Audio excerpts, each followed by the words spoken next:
Apparently, he has enough basis to say not to stop or suspend, apart from PAGCOR's recommendation or report.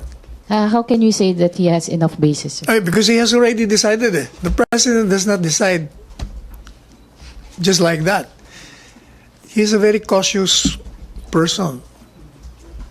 So, paano yung process niya, sir? Did he consult with other agencies as I don't well? know how he consults, but the president, when he makes a decision, it's a decisive one, and he has a basis to support his decision.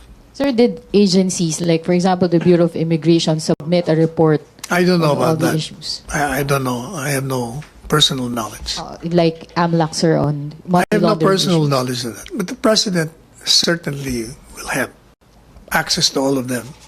Secretary, what's the president's view on the report that POGOs transactions, some of them are linked to illegal drugs? That has to be validated.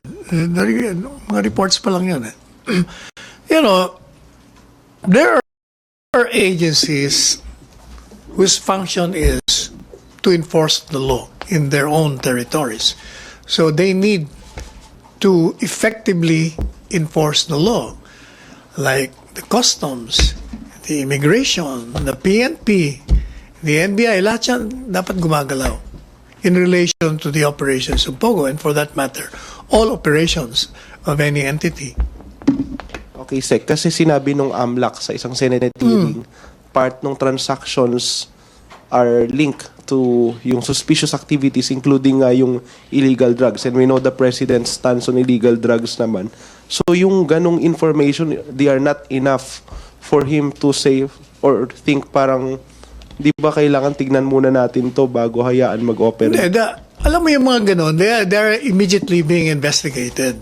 Ongoing palagi investigation. Anything na makarating kay presidente, iniimbestigahan ka ganyan. Okay.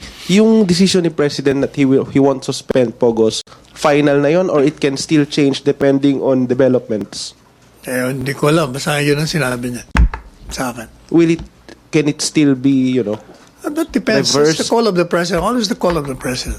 Kasi hindi pa tapos yung investigation ng Senate. As I said, when you make a decision, just like the president, he makes the decision on the basis of circumstances prevailing at the time of making that decision. When circumstances change, there may be a change of position. So hindi natin alam. Thank you, Sec. Follow-up sa Pogo, Joyce.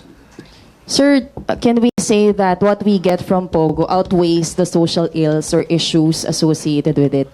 You know yung sinasabi niyang social ills, that has been with us for the longest of time. The same problems crop up when the Koreans came. Ganun din ang mga reklamo noon. May prostitution, pero as I said, yung mga governmental agencies, ang dapat na nag-a-address noon. Kailangan ginagawa nilang trabaho nila para masupil mo. Kung baga, you cannot be burning the entire house just because there are so many rats there.